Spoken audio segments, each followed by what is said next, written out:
自分も入ってるんで合わせられます。そうやな。はい。OK。お願いします。はい。じゃあラストいきましょう。はい。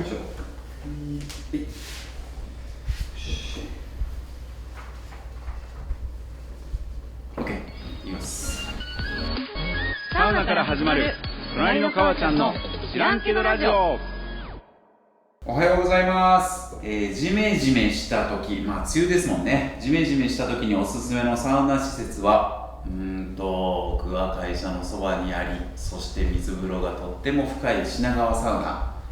が、大好きで通ってます。川ちゃんです。はい。ジメジメした時におすすめのサウナ施設は、沖縄の亜熱帯サウナ、サルコレかけるです。よろしくお願いします。お願いします。亜熱帯サウナって沖縄の北の方にあるんですけども、ジャングルみたいなところに。そうよね。はい。もう森の感じ。逆にこうジメジメがリアル感というか、もうより亜熱帯感を言ってやるぜと。むしろジメジメを軽減させにいかないっていうね。逆手に取るっていう。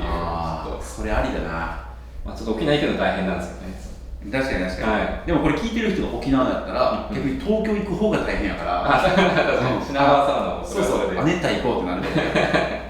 そうね。いや僕もね最近行ったんですよ、品川サウナ。なんかもうすごいですよね、人気が。すごい。しかもなんかあれでしょ、スパやったかな、そのランキング、サウナ大賞みたいな。そう、もう2年連続取っていて、ね、サウナ師なのももちろんですけど、っていうのを取ってて、ああいうのってさ、最初取って話題を作るっていうのよくあるけど、その継続できるってすごいなって思う。本物ですよね。そうで、俺平日の夕方6時半、仕事終わってから7時かに到着したんだけど、もう入り口で10人ぐらい並んでんのね。自分もゴールデンウィーク行ったんですけど、もう30分ぐらいあって、なんか、いやそうただスタッフさんの呼び込みとか、ちょっとお待ちくださいねとか、よかったらこちら座ってお待ちしますかとか、もうね、もうホスピタリティがすごくて、で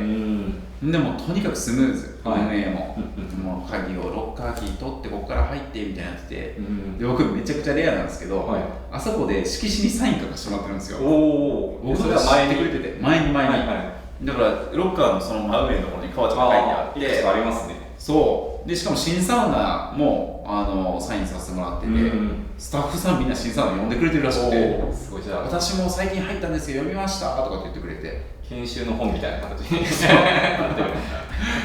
ここに来る人たちのお客さんどんな人なんだっていうのを新サウナを通して私は理解してますみたいな言って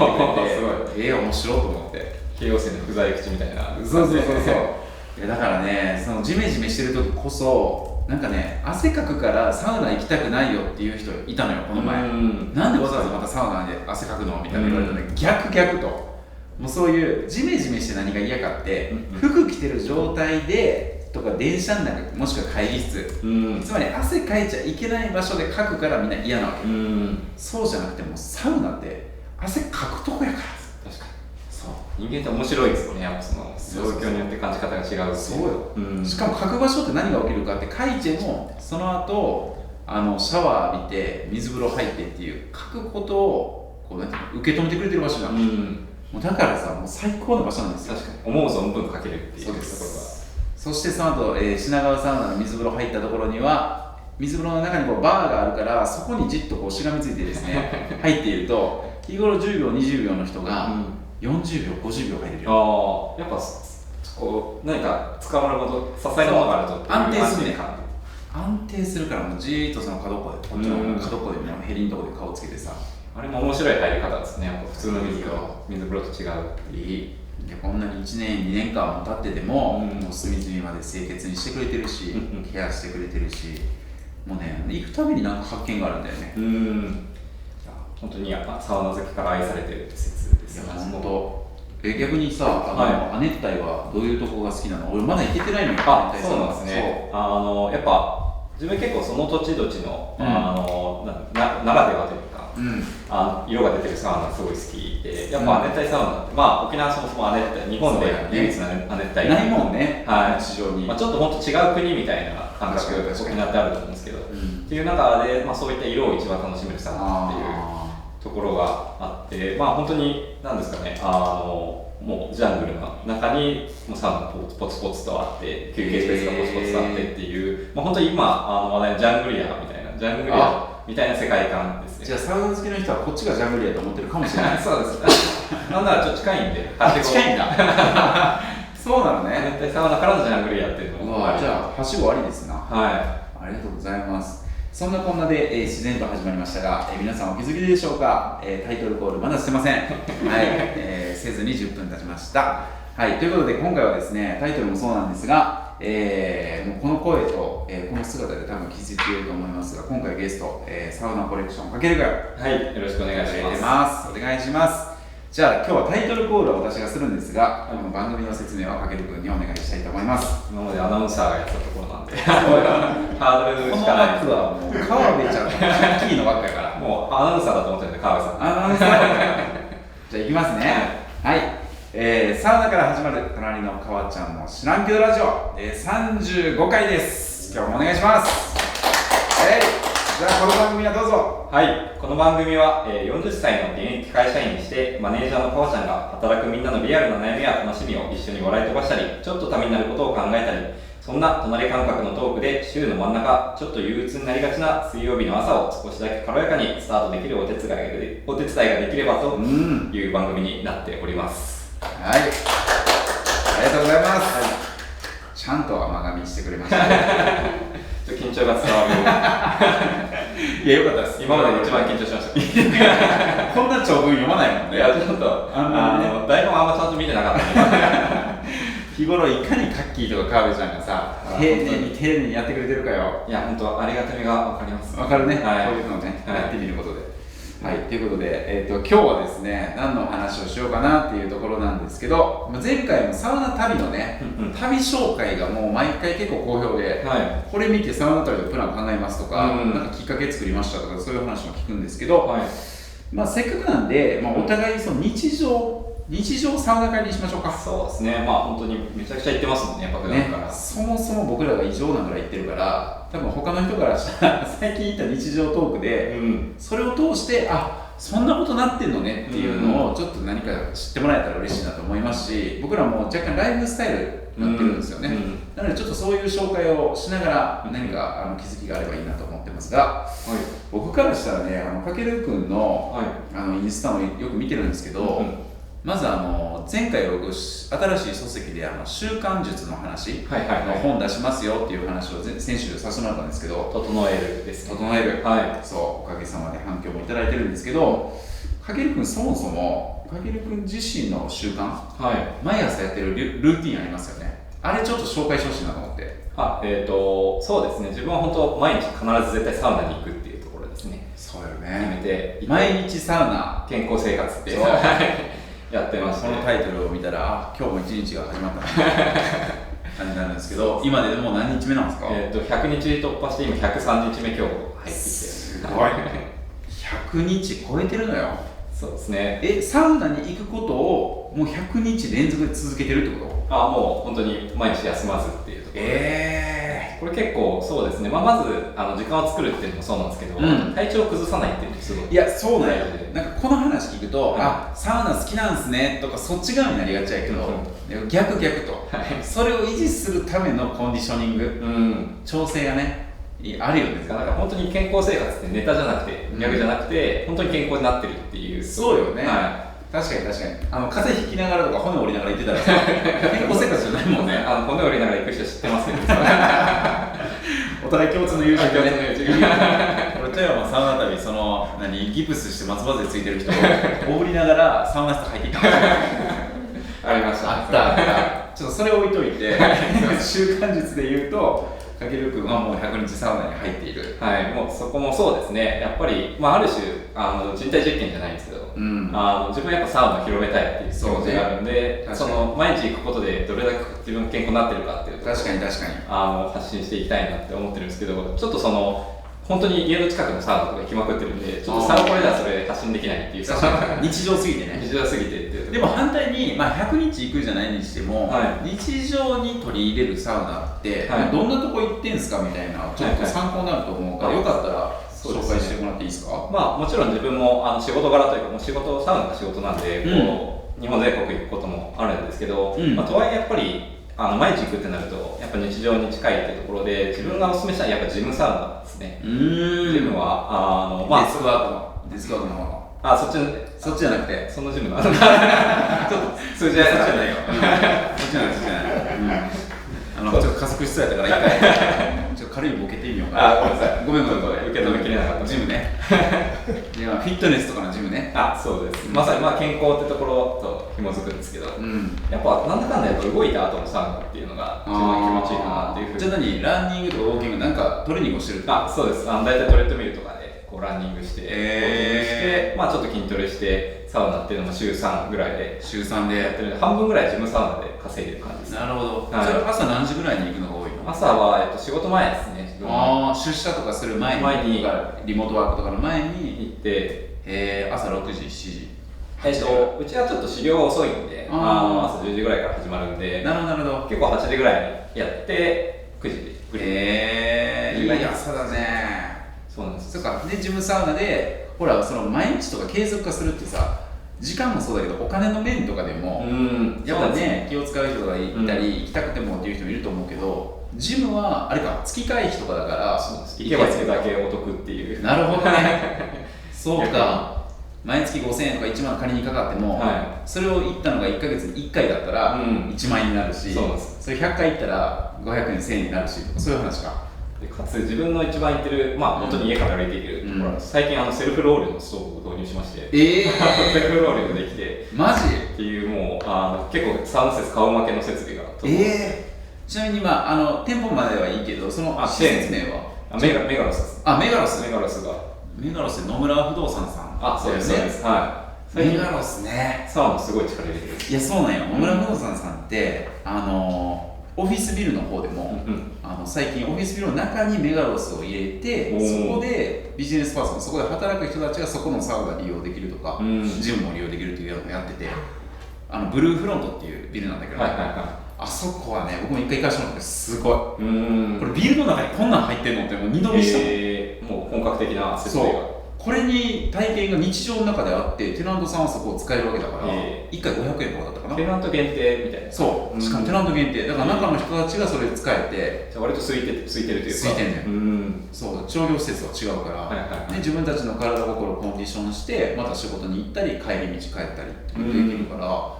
めちゃくちゃいいやんす、これって言ってたら、まさかのメガロスサウナ強化月間。今やってるんだ。やっぱ宣伝 CM とかも基本やっぱサウナでサウナ武器にっていうところで今いいですね。そうですか。じゃあメガロスのジムサウナに行くっていう日常と他はどういうとこ行ってるんですか？そうですね、あとはやっぱりさっきやっぱ習慣っていうところで、週に1回本当一人で絶対好きな銭湯に行くっていう。いいね。ご自愛自分自身をね、ご機嫌にするために好きなサウナはどこに行くんですか？自分は品川のコンパルっていうところ。コンパルね。お金の春でコンパルっていうロゴがすごい可愛いところなんですけど。僕も大好きです。あそこはよく行ってました。もう本当にそこが好きすぎて近くに引っ越したっていう。そうよね。一時期盛り上がったよね、それ。僕も職場が近くて、まさかこんなところにこんないいサウナがあるなんてって思ってね。コンパル。じゃあ、ジムサウナとか行ったり、あとお気に入りの銭湯に行くっていう、そんな感じね。そうですね、そこがやっぱりいかに逆に自分はもうサウナの方に自分の生活を近づけるっていうのがすごい大事だと思っていて、やっぱり言い訳というか行けない理由ってたくさんできちゃうんですけど、やっぱジムにサウナがあって、で家の歩いて行ける距離に銭湯があってっていうと、もう行ける体制が整ってるんで毎日行けるようになるっていう環境から作るっていうのも大事かなと。すごい。でも100日やってみてその健康っていうイメージは湧くけど、なんかどんな変化が起きるもんなの？そうですね、やっぱりまず100日できたってところで健康には間違いなくいいなと思っていて、やっぱり睡眠の質が上がるっていうところだったりとか。睡眠実感はやっぱり高い？もうそこはそうですね、間違いなくなんか本当に目覚めこの100日間これ寝れないのが一切ないというか、気づいたら寝てるみたいな。だってそもそも仕事もハードじゃない、なかなかさ、スタートアップじゃないけどさ、自分で経営してるわけだから、だけどやっぱりそのサウナがあることでリズムがやっぱり整ってるって感じ？そうですね、あんま良くないかもしれないけど睡眠時間短くてもいけるっていう感覚はあります。そうそれは俺もあるよ。サウナ後の外気浴とか、休憩してる時、あそこでちょっと仮眠というかさ、ストンってそうですね。そう施設の方のねことを思って言うと爆睡は良くないけど爆睡はダメだよ、占領しちゃうから。そうじゃなくてちょっと仮眠ぐらいで3分5分ぐらい目閉じるぐらいであればすっきりするじゃん。そうですね。それいいめちゃくちゃ回復するっていうのがあります。そうなんよ。醍醐味ね。それは健康の中でやっぱ睡眠か。そうですね。あとはやっぱそのリズムができるっていうところなので、そうですね。なのでもうちょっとまだまだ続けていきたい。全然辛くないですね。そっか。無理してもう100日がもらえるなんすよとか。全然無理してる感覚はない。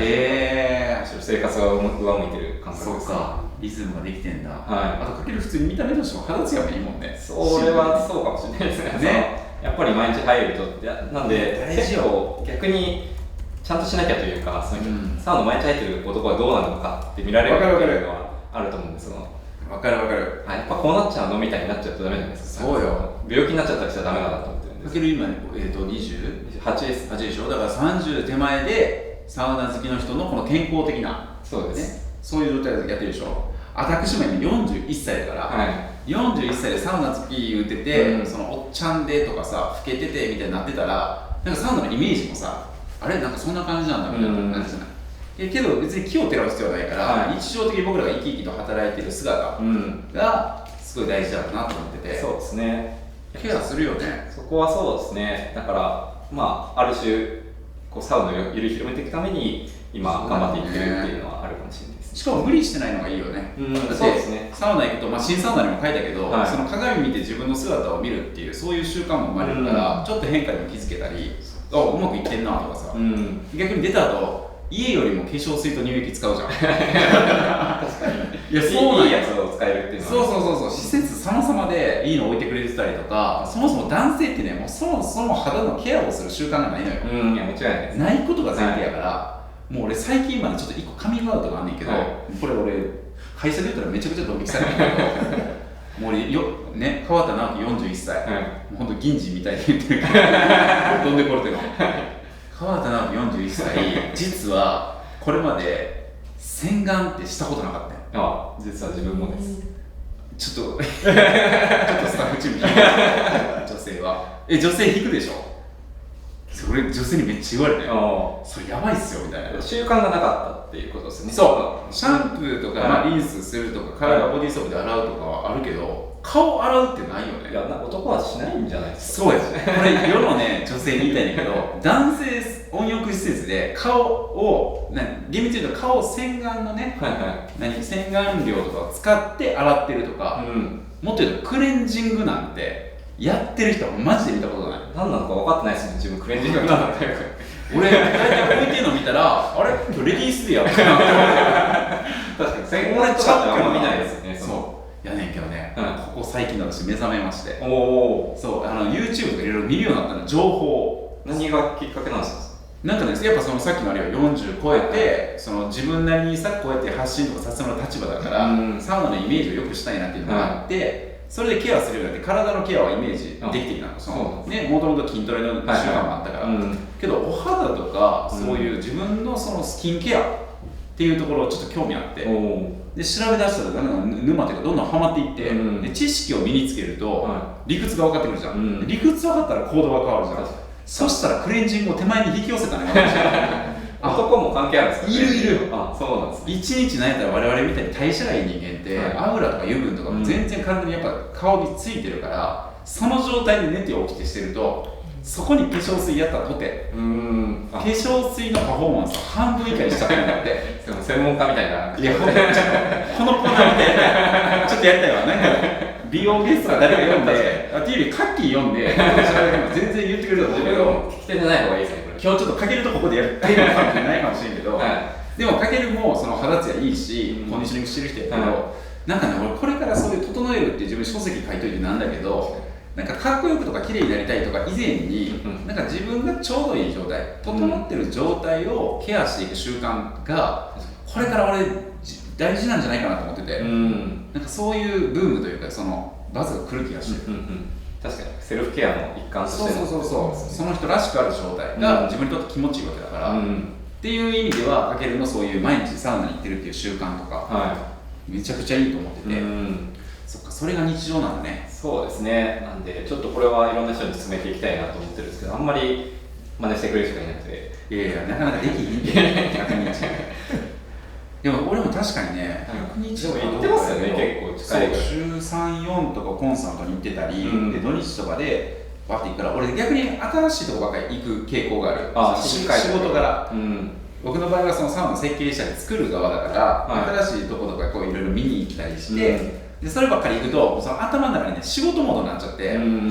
僕の能力ないけどその空間見たら図面が自分の中で頭にかけていっちゃうのよ。もうフラッシュメモリーみたいな、パッて見たらもうバーって図面化して、設備周りとか建築周りとかコストとか人の流れとかもうそれでも図面ができちゃうんですよ。職業病っすね。職業病、整わへんのそれ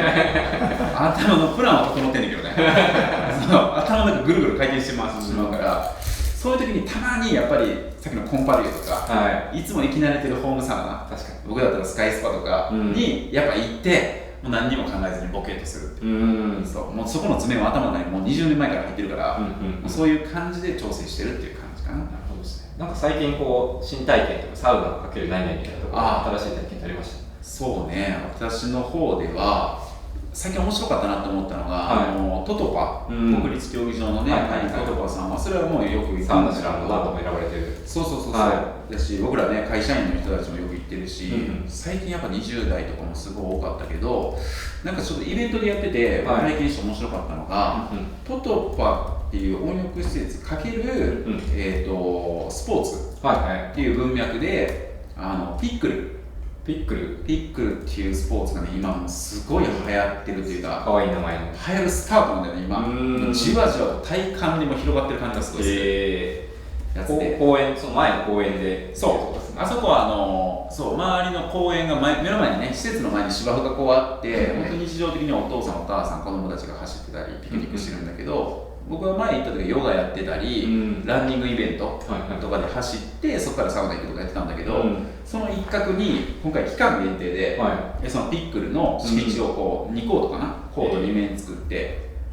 体験できるっていう。どんなスポーツなんですか？そもそもそれ言ってなかったね可愛い名前ですね。コートってなってそうなのよ、基本的にラケットスポーツ、ラケットを持って、でラケットスポーツっていうところ3つあるじゃん。卓球、テニス、バドミントン、これらのなんかそれぞれの個性をギュッと組み合わせたのがピックルって感じ。割とこうラフにできるというか、そう、まず本当にね、着替えなくても普段着のままパッとできるぐらい手軽さを持っている、でラケットはバドミントンやテニスよりも短くて、卓球よりは大きいぐらいの、なんかイメージさ、羽子板ってわかる？正月にやったらコンカコンっていう、あれぐらいのサイズ感、持つところの先に丸っこい当たるところがあって、でそれで、ボールもプラスチックのちょっと穴開いてるプラスチックだから、思いっきりパコンってやっても、全然男性女性一緒に打ち合っても大丈夫だから、痛くないし、だから何かというと初心者の人が急に来て初めてもそれとなくやれちゃうのよ。サウナと一緒ですね。相性いいのよ。だからポンって来て一回おいでって言ったら、バドミントンとかだったらさ、なんか羽飛ばしたりもっと速く打つとか怖いじゃん。けども手軽にできるし、でその割に奥深くて、実は戦術とか戦略とか入れ出すと、そっちにポジション取るんだとか、ダブルスとか、基本ダブルスが多くてシングルもあるんだけど、そのダブルスやるときに相方ペアと男性女性もミックスでできるし、男性同士もできるから、なんかそういう奥深さもあったりっていうスポーツが今流行ってて、それをみんなでやった後サウナ流行る。運動後のサウナですね。そうで、もう一個で隣の敷地でやってたんだ、ハイロックスなのよ。ハイロックス、あれがもうね、僕も今注目してて。それはどんな競技ですか？あれは競技になるのかな、アスリート競技というか、僕で言うと去年スパルタンレースがつけて、でその後フルマラソン出て、でなんやったらトライアスロンも出るっていう1年の中にわけわからない3つの競技やったのですごいド M みたいな、ド M40 歳のチャレンジっていうテーマでやってみてんけど、それやった先に僕今ハイロックス今年やろうかなって注目してんだけど、1キロぐらいそのレースとしてはまずランニングして、で戻ってきたらそこで大きいボール持って、天井というか上の部分に突き上げてっていうのを屋外でやるスポーツ、障害物競争みたいな、でそれをシングルダブルスでペアでやったりとかってやりながら、その1キロまた走って競技やって1キロやって走ってを限りあるこの条件の中で時間を競ったり、どこまでやれるかを競うっていう感じなんだけど、なんか僕はこれからやる立場なんだけど、なんかどっちかというとその一番になることを目指すよりも、自分の今までできなかったことができるようになっていくっていう、その自己達成欲、それを満たしていくスポーツで、なんか自分も知り合いが出てたりするんですけど、なんか結構一人で出る場合もあれば、なんか2人で出てこう協力し合ってみたいなのもあるみたいで、だからね、なんか時代はそういうオリンピック選手とかスポーツ選手でナンバーワンを目指すぜっていう、なんかそういうモデルというよりも、自分の中の自己ベストを更新していくことをサイクル化して、それもやっぱ習慣なんだよね。そんな日常を一緒に送りませんかっていう仲間がこう自分たちでちゃんと盛り上げていく。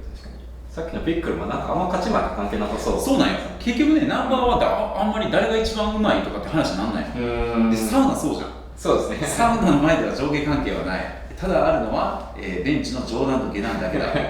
どこのことわざですか。そう、僕が新サウナ買った時にそれ大好きだったんですけど、そうっていう感じで、なんかもしかしたらその一番を決めるとかよりも、そういうなんかフラットな関係性の中でお互い楽しめる、なんかそういうスポーツとサウナの組み合わせを最近体験しに行ったら、本当に初めましての人もいる10人ぐらいのコミュニティで行って、半分ぐらい僕初めましてだったんだけど、なんか仲良くなるスピード速いんだよね。で、なんか自己紹介とかがっつり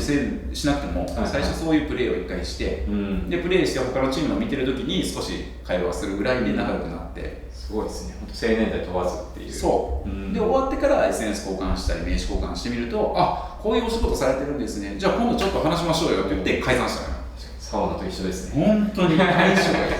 いやだからね、サウナ施設これ聞いてる方とか、なんか意外とそういうなんかスポーツサウナとかやると、なんか汗をかいてストイックにとか、なんかそっちに持っていきがちなんだけど、もっと緩く設計してあげた方が輪が広がると思うなと思って、なんかちょっと空いてるスペースとかあったらできそうですね。そう、しかもね、これピックルまさにそうで、なんかコートとかもね、即興というか移動させれるみたいな、なんか建築の工事をしなきゃいけないとかじゃなくて、それこそマットみたいなのをぐるぐるぐるぐるって結構重いんだけど普通に持ち運べるマット、それを敷いてあげたらコートが出来上がって、あとネットだけ張ればもう出来上がる。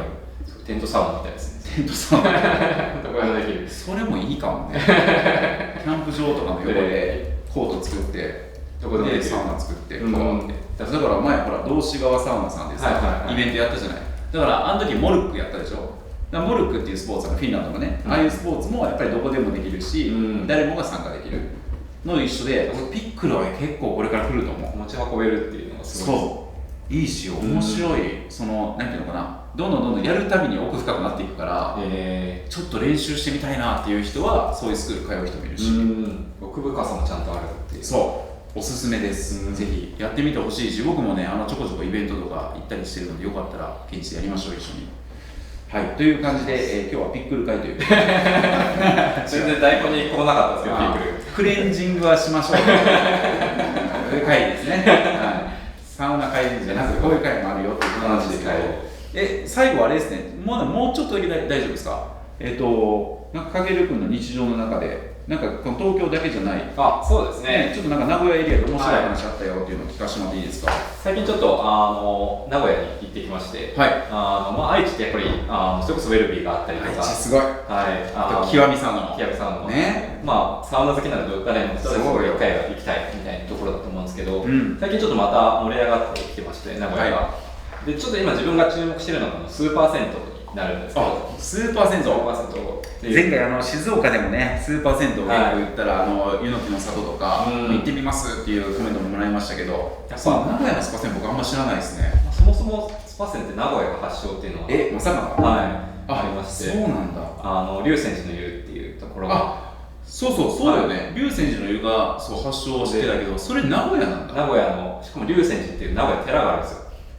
そうなんだ。でもその近くのお風呂だから龍泉寺の湯っていうところから始まってる。それが聖地じゃない、むしろ。いや、そうなんですよ。そこにお前に行くよね。正月のみんなもそのお寺行って龍泉寺で、自分も実際龍泉寺名古屋の森山本店っていうところがあるんですけど、行ってきて結構高台にあって、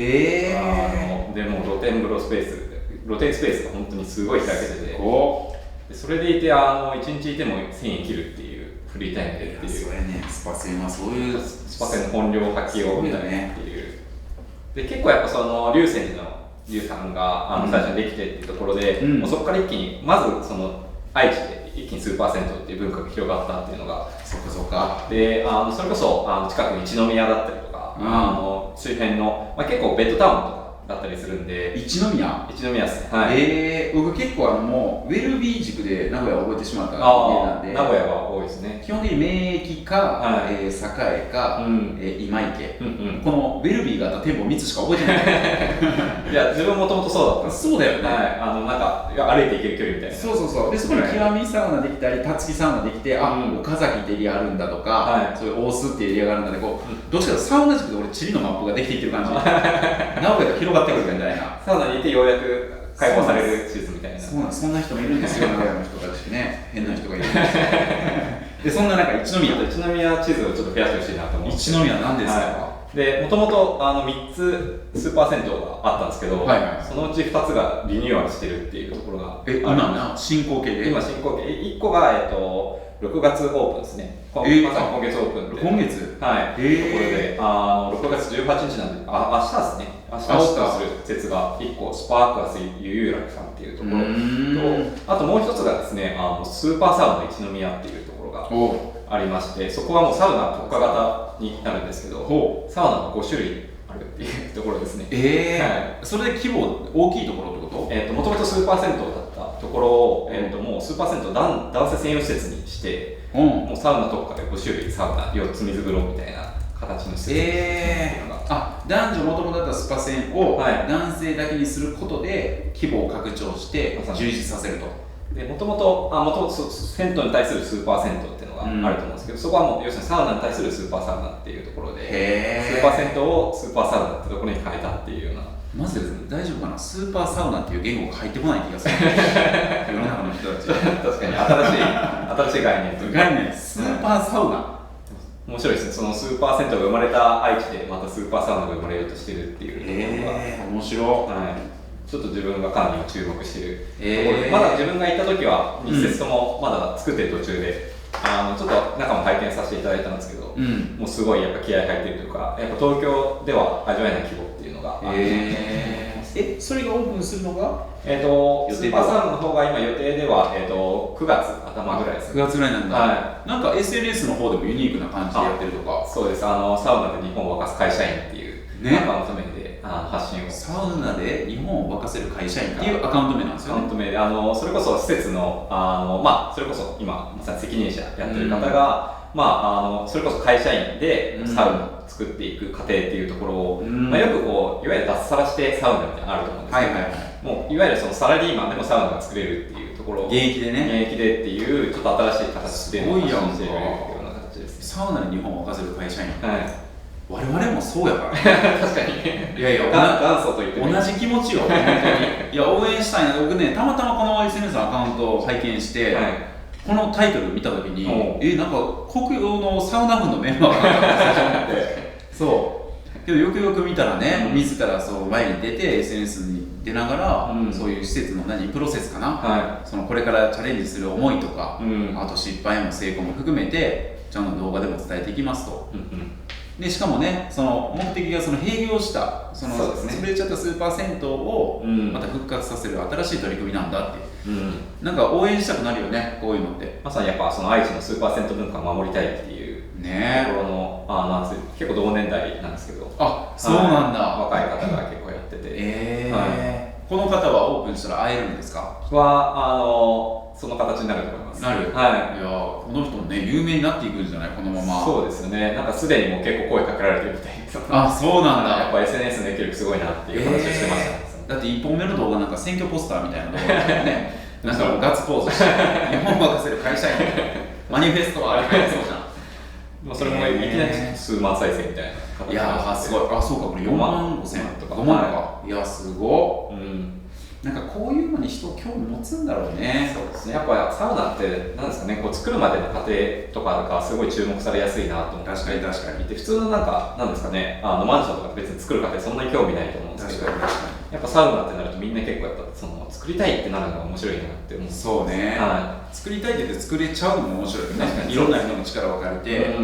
でやっぱさこういうの出来上がっても、なんか例えばだけどその居酒屋作りますって言っても、あ居酒屋かって言って同質化しちゃう可能性もあるじゃない、けどサウナを作りますって言うと、なんかオリジナリティもぐっと高めれる感じもするし、あと出来上がったと五感で楽しめるじゃん、実際入って気持ちよかったとか、まだ課題があったらどんどん変えていくとか、そういうところを会社員を現役でやってる人がチャレンジする、なんかこの組み合わせの妙みたいなのが面白いんだろうね。そうですね。なんで本当新しい形というか、まさに新しいスーパーサウナを作ろうとしてるっていうところですね。なんかね、会社員同士として僕としては確かにいつかちょっとお話ししてみたいですね。ゲストに知らんけどらしいと来ていただきたいですね。いや楽しみにします。それがまた名古屋に近々オープンするやつまたできたら紹介しましょう。はいという感じでもうだいぶいい時間になってきましたが、ちょっと今日はなんか幅広い話をいっぱいしましたけどあれですね、我々知らんけどラジオらしくですね、最後は新店の新しくね、サウナ施設ができた紹介をちょっと今回もしたいなと思って一つピックアップをしているんですが、まあ、こちらもね愛知県の方なので、じゃあかけるさんここ簡単に紹介してもらっていいですか。こちらがですね愛知県豊田市ですね、に4月20日にオープンした都市型サウナ、サウナバグ施設ですね。ここもともと豊田市の人気サウナ、サウナベース私服を運営する、株式会社私服の時が手掛ける施設となっていて、アカデミックサウナレーベルマットサウニストがそのプロデュースをしているという形になってます。なるほど。これまずね、サウナベース私服僕もね行ったことあるんですよ。本当ですか。川沿いですごいテントサウナとかもあるんだけど、本当にねオーナーの方も、挨拶に来てくれてすごいいい子で、若いですよね。若いしご夫婦でかな、奥さんも一緒にいらっしゃったけど、すごいこういい人柄のお二人でこう運営されていて、で新サウナも読んでくれてて、しかもそれで新サウナの第4章がそういうサラリーマン辞めてサウナをこれから作っていきたい人へって書いたコーナーだから、あれ読んですごい参考になりましたって言ってくれて、で僕も個人的に応援してたら、今度愛知県に作るんです。すごい名前ですね、バグっていう。すごいバグってバグるとかっていうね、もともとそうですよね。コンセプトがやっぱ感覚がバグるっていうところがコンセプトみたいで、やっぱそこはなんですかね、そのいわゆる整うとか落ち着くじゃなくても、もはやバグっちゃうっていうところがね、まあその次のステージというか、さらにこう感覚をバグらせに行くみたいな、それを定義してると。でそれがちゃんと言葉だけじゃなくて体感としてもあるってことね。結構あれですね、最大の目玉が独自体験のバグクナイプっていう、クナイプっていうのはあれですね、サウナ室内でこう水を浴びるっていうところかなと思うんですけど、そこでやっぱサウナ室内で自分の体を冷やすことがで結構長く入れて、体の芯まで温まるっていうところでやっぱ整いやすくなるっていうところはありそうだなと思ってます。すごい。でサウナストーブもスチームジェネレーターね、これマットサウニストの我々もね、もう長いお付き合いですけど、彼らの手掛けるプロジェクトは本物がやっぱりあるので、そのスチームジェネレーターも含めて体験できる、しかも愛知でねこうやって体験できるっていうのもそうですね、地元の人も嬉しいでしょうし、僕の周りねもう4月から今これ6月ですけど、東京からもねめちゃくちゃ多くの人が行ってます。行って帰ってきて何を言うかって言ったら、本当にバグってまた行きたいって言ってなんだったらね3日ぐらい余韻が取れないってこの前 SNS されてる人がいて、すごいっすね。びっくりした。まだ行けてないんで、ね、行きたいですね。ちょっと行ってまたこれはレポートしましょう。という新施設でございましたので、愛知県初の次世代コンセプトサウナとしてどういう形になるのかもそうですし、今日かけるくんが紹介してくれたねそのスーパー銭湯っていう文脈の新しい形、スーパーサウナですねまだ馴染んでないですかまだ馴染んでないですもうメモで書いてるからねスーパーサウナ確かにそれだけ書いてこれだけ書いて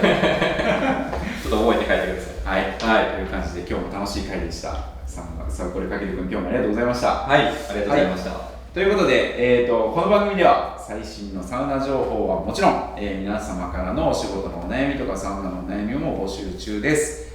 なんだったら皆さんがやってる整いのねスキンケアとかコンディショニングも教えてください。我々興味津々でございます。Spotify のコメント欄から受け付けております。その他番組の感想やメッセージはもちろん大募集ですのでよろしくお願いします。